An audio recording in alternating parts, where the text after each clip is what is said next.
Hola, buen día. Bueno, vamos a hacer un pequeño resumen de procesos en sistemas operativos. Muy bien, ahí tienen, pueden ver los libros que pueden consultar con respecto a este tema, ¿sí? Yo les recomiendo, por supuesto, que lean la bibliografía. Es muy útil, amplía mucho estos videos de internet. Creo que no hay alternativa, uno tiene que ver el video, pero tiene que ampliar los conocimientos teóricos. En este caso, este es un video que apunta a lo teórico en la bibliografía que les recomendamos leer. Bueno, esto es muy importante. Son cuatro características que tiene nuestro sistema operativo en estudio. ¿Sí? Este sistema operativo del cual vamos a hablar, vamos a hacer una serie de videos. Es muy importante tener en cuenta estas cuatro características porque tenemos muchos distintos sistemas operativos, pero la esencia de este sistema operativo tiene, primero, que habita en un sistema de computación con un único procesador. Punto uno, importantísimo. Luego, que permite conexión multiusuario. Ese es el segundo punto, también es muy importante.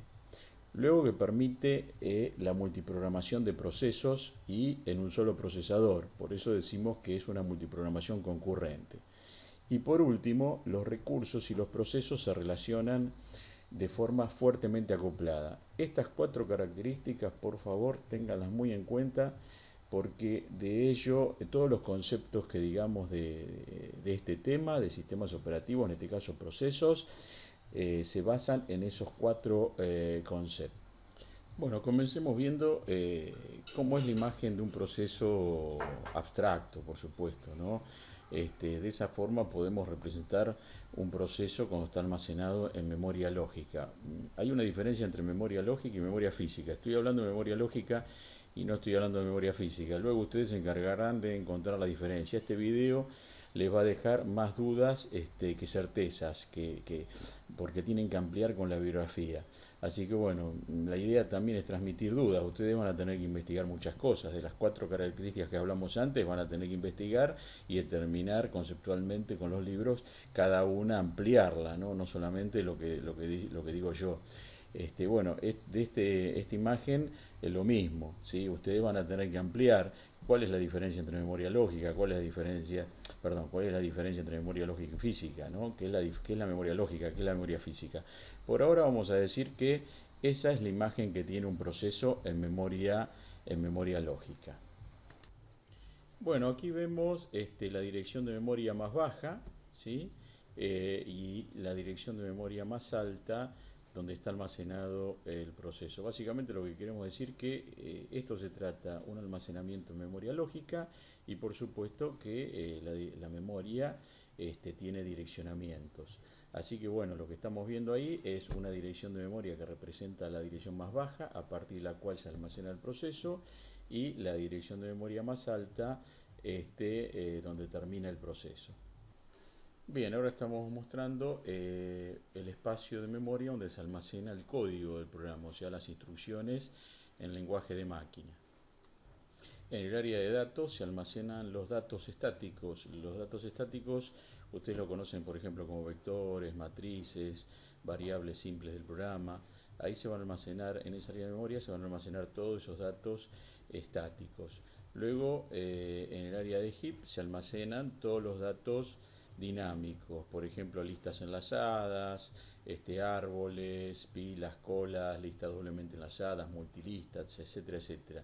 Todo lo que determine o necesite memoria dinámica, no es memoria estática, ¿no? La memoria dinámica se crea en tiempo de ejecución del proceso. Y luego tenemos el espacio de la pila, donde todo proceso necesita, por supuesto, una pila. Básicamente no es la única función, donde se almacenan las direcciones de retorno cuando se llaman a ejecutar funciones de usuario desde el programa principal. Aquí estamos viendo el ciclo de vida de un proceso dividido en 5 estados. No es el único diagrama de estados de procesos. Ustedes en la bibliografía van a ver que hay por lo menos 5 diagramas distintos de estados de procesos. Este es el más simple, el más genérico. En este diagrama vemos un estado nuevo cuando el proceso es creado y se almacena en memoria virtual. Luego tenemos un estado listo cuando el proceso está almacenado en memoria principal. Luego tenemos un estado de ejecución cuando el proceso está ejecutando ráfagas de CPU. Luego tenemos un estado esperando cuando el proceso está esperando por el cumplimiento de una entrada-salida o un evento en particular. Y luego tenemos el estado terminado, que es cuando el proceso queda zombie. En el ciclo determinado entre los estados listo, ejecución y espera, los procesos van intercambiando la CPU, en el sentido de que cuando un proceso que está en ejecución necesita una entrada-salida, por ejemplo, el procesador va a quedar libre. Entonces en ese caso otro proceso que está listo puede tomar el procesador. Volvemos a recordar en este momento las 4 características básicas que tiene nuestro sistema operativo de estudio, que son, la primera característica era que el sistema operativo habita en un sistema de computación monoprocesador. Monoprocesador quizás acá es la clave de ese intercambio, también con, digamos, las operaciones de entrada-salida. Cuando un proceso necesita hacer una entrada-salida, no necesita el procesador principal, entonces queda liberado. En ese momento, otro proceso que está en estado listo y que está esperando en la memoria por el procesador lo puede tomar. Es ahí donde aparece otro concepto más de los 4 que hablábamos al principio, que es la multiprogramación concurrente. Me olvidaba de algo importante. En el estado nuevo, en el estado listo, en el estado de espera y en el estado terminado puede haber una gran cantidad de procesos encolados en esos estados, formando colas de espera para cambiar de estado. En el estado ejecución solamente podemos tener un proceso, volviendo a la característica de sistema de computación monoprocesador. El sistema operativo es un sistema de gestión de recursos de un sistema de computación. Quiere decir que administra los recursos de un sistema de computación para permitir que los procesos los usen ordenadamente, sin que el sistema entre en ningún fallo y además que dé una respuesta óptima del sistema. Tal cual lo hace cualquier sistema de gestión administrativo. Todos los sistemas necesitan para administrar datos y procesos. Bueno, el sistema operativo no está exento de esos datos y esos procesos. O sea que básicamente es un conjunto de procesos que tiene datos para administrar los recursos del sistema de computación. Casualmente, la imagen que estamos viendo nos muestra una estructura de datos muy importante para el sistema operativo, que se llama bloque de control de proceso, que mantiene información de los procesos. Cabe aclarar que cada proceso tiene asociado su bloque de control de proceso. Este bloque de control de proceso guarda información del proceso, por ejemplo, el estado en el cual se encuentra el proceso, el número del proceso o el process ID del proceso, el contador de programa del proceso, los registros o una imagen del procesador. ¿Sí? Esto lo vamos a explicar después más en detalle. ¿Qué significa esto? Que es muy importante.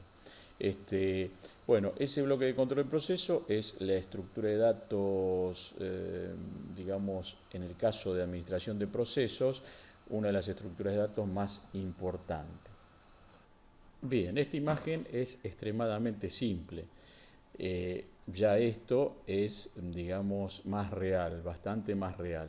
Acá podemos ver ya implementada en un archivo, en un archivo de cabecera.h, cómo se implementa el bloque de control de proceso y en su forma real la estructura que define al bloque de control de proceso se llama task struct, ¿sí? Como ustedes pueden ver en esta imagen. También lo que están viendo ahí es parte de esta estructura, o sea, parte del bloque de control del proceso. Esta estructura es mucho más larga. ¿Sí? Ustedes pueden verla directamente si tienen un Linux instalado. Ahí arriba se ve el nombre del archivo y la ubicación que ese archivo tiene en mi máquina virtual Linux. Pero ustedes pueden verla en su máquina virtual, en su Linux. Si lo tienen virtualizado o no, no importa, tiene que ser un Linux. Así que bueno, fíjense, en este caso lo que quiero destacar es la gran diferencia, el gran abismo que hay entre la teoría y la práctica. ¿Sí? Eso lo vamos a tener en cuenta siempre en esta materia de sistemas operativos. Voy a metaforizar el abismo entre la teoría y la práctica. Por ejemplo, conocer una montaña. A ver, ¿cómo conocemos una montaña? Vos la podés conocer a través de un folleto, de un viaje en helicóptero por sobre la montaña, o podés conocer la montaña agarrando simplemente una carpa, una mochila y escalarla en su totalidad. A eso me refiero cuando hablamos del abismo entre la teoría y la práctica, desde un folleto hasta escalarla. Espero que se entienda la metáfora. Cuando hablamos en el diagrama de estado de procesos, veíamos o explicábamos un poco la multiprogramación concurrente, ¿no? Cómo se intercambiaba el uso del procesador entre los distintos procesos que estaban en el estado listo para que fueran ejecutándose en forma concurrente utilizando los tiempos muertos de CPU cuando un proceso necesitaba, por ejemplo, esperar que se cumplimentara una entrada-salida. Bueno, casualmente esta imagen muestra el cambio de contexto entre un proceso y otro cuando un proceso se está ejecutando y necesita esperar que se cumpla una entrada-salida. Bien, aquí vemos tres procesos, un proceso 0 de usuario, un proceso 1 de usuario y el gran proceso del sistema operativo. Fíjense que el proceso 0 ejecuta hasta que necesita, por ejemplo, una entrada-salida. Entonces va a esperar va a esperar que se complemente esa entrada-salida. Entonces interrumpe al sistema operativo para que el sistema operativo actualice su bloque de control de proceso y recargue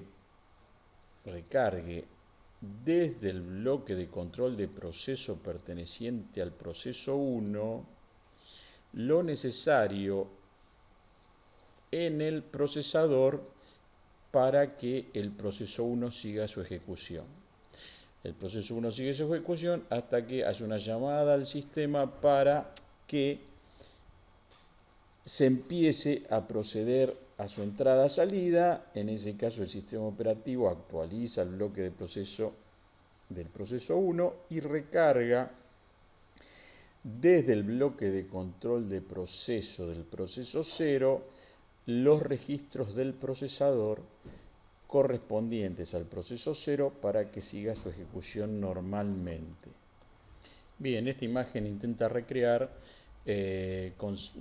otros conceptos sobre las estructuras de datos que necesita el sistema operativo para administrar los procesos en el sistema. Fíjense, ahí vemos listas enlazadas de bloques de control de proceso. Por ejemplo, vemos una lista enlazada de bloques de control de proceso de los procesos que están en la cola de listos.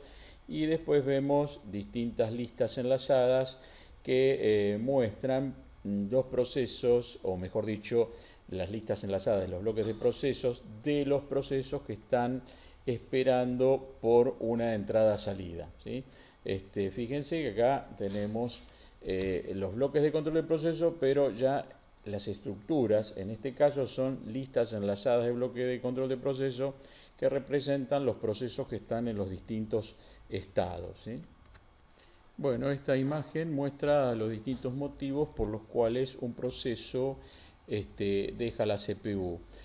Porque termina el proceso, porque solicita un requerimiento de entrada-salida, o porque está esperando que termine una rodaja de tiempo que ha solicitado, o porque ha decidido crear un proceso, o porque está esperando por una interrupción. Esta imagen muestra la relación que hay entre los procesos en un sistema operativo Linux, por ejemplo, ¿no? Lo más importante a destacar de esta imagen es que se ve que todos los procesos tienen una relación de padre-hijo. ¿Qué quiere decir? Que siempre hay un proceso llamado padre que crea un hijo y ese proceso hijo puede convertirse en padre o puede quedar siendo un proceso de hijos, ¿sí? Y otra cosa que vemos, también destacamos importante, que cada proceso tiene un Process ID único e irrepetible, ¿sí? Que es el número que va a identificar a ese proceso durante todo su ciclo de vida. Bien, acá vemos una imagen que nos muestra en forma muy simplificada también las llamadas al sistema más importante que se utilizan cuando se crea un proceso, ¿sí? Esas llamadas son fork, la otra llamada es exec, wait y exit, por supuesto. Así que bueno, este es un poco el ciclo que muestra un proceso que crea un hijo y muestra cuál es el camino que debería seguir el hijo y cuál es el camino que debería seguir un padre, ¿sí? Bueno, volvemos a la metáfora de la montaña. Ahora vamos a ver el folleto que nos describe la montaña, que es el que están viendo, y ahora vamos a pasar a escalar la montaña con mochila y buenas zapatillas. Ahí estamos escalando la montaña. Bueno, espero que este video les haya gustado, espero haber generado dudas, espero que busquen las respuestas de esas dudas en la bibliografía y bueno, nos vemos en el siguiente video de sistemas operativos, Dios mediante. Bueno, muchas gracias, cuídense y si Dios quiere nos vemos pronto. Hasta luego.